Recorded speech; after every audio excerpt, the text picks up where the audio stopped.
আসুন আজ আমরা বিশ্বের সবচেয়ে ধনী মানুষদের একজনের কয়েকটা খুব সহজ কিন্তু দারুণ শক্তিশালী টাকা জমানোর অভ্যাস নিয়ে কথা বলি। বই থেকে শুরুর উপর ভিত্তি করে তৈরি এই আলোচনাটা আমাদের দেখাবে কিভাবে খুব ছোট ছোট কয়েকটা পরিবর্তন একটা দারুণ আর্থিক ভবিষ্যৎ গড়ে তুলতে পারে। আচ্ছা, চলুন প্রথমে একটা খুব চেনা সমস্যা নিয়ে কথা বলা যাক, মাসের শেষে বেতনটা উধাও হয়ে যাওয়ার রহস্য। ভাবুন তো, মাসের শুরুতে যখন স্যালারিটা আসে কি একটা স্বস্তি লাগে, তাই না?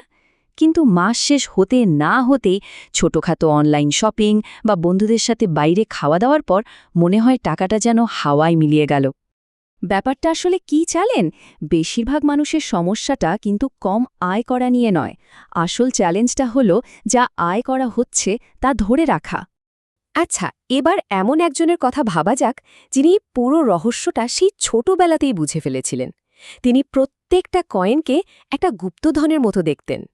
মানে বিলিয়ন ডলারের মালিক হয়েও তিনি যে কি সাধারণ জীবন কাটান। আর এটাই প্রমাণ করে যে তার আসল শক্তি টাকা রোজগারে নাই, বরং টাকা বাঁচানোর ওই পুরনো অভ্যাসগুলোর মধ্যেই লুকিয়ে আছে। তো কি সেই অভ্যাসগুলো? চলুন এক এক করে দেখা যাক, বিশেষ করে প্রথম নিয়মটা, যেটা সব কিছু বদলে দিতে পারে। এই যে দেখুন, এখানেই হচ্ছে সবচেয়ে বড় মানসিকতার বদল। সাধারণ মানুষ কি ভাবে? আয় থেকে খরচ বাদ দিয়ে যা থাকে সেটাই সঞ্চয়। কিন্তু বাফে ভাবেন ঠিক উল্টো। তার নিয়ম হল, আয় থেকে আগে সঞ্চয়টা সরিয়ে রাখো, তারপর যা বাকি থাকবে সেটা দিয়ে খরচ করো। ধরুন দুজন বন্ধু, দুজনেরই মাইনে এক। প্রথমজন কি করে? মাস শেষে যা হাতে থাকে সেটা জমায়, আর দ্বিতীয়জন বেতন পাওয়ার সাথে সাথেই একটা নির্দিষ্ট অ্যামাউন্ট, ধরুন ৫,০০০ টাকা আগে সরিয়ে রাখে। আর ফলাফল? মাত্র ৫ বছরে দ্বিতীয় বন্ধুটা শুধু জমানোটাকে আগে রেখে প্রায় ৩ লাখ টাকার বেশি জমিয়ে ফেলে। ভাবুন, এটা কিন্তু কোনো বিনিয়োগ ছাড়াই। বাফেটের দ্বিতীয় নিয়মটা আরও সহজ কিন্তু খুব গভীর। উনি বলেন, লোক দেখানোর জন্য খরচ করার খেলাটা কিন্তু শেষমেশ নিজেকেই দুর্বল করে দেয়। তাই কিছু কেনার আগে নিজেকে শুধু একটা প্রশ্ন করতে হবে, এটা কি আমার সত্যিই দরকার, নাকি আমি শুধু অন্যকে দেখানোর জন্য কিনছি? এই একটা প্রশ্নই কিন্তু প্রয়োজন আর ইচ্ছার মধ্যে পার্থক্যটা পরিষ্কার করে দেয়। আর ৩ নম্বর নীতিটা হলো ছোট ছোট সঞ্চয়ের শক্তিকে একদমই ছোট করে না দেখা। এখানে পরিমাণটা বড় কথা নয়, অভ্যাসটাই আসল।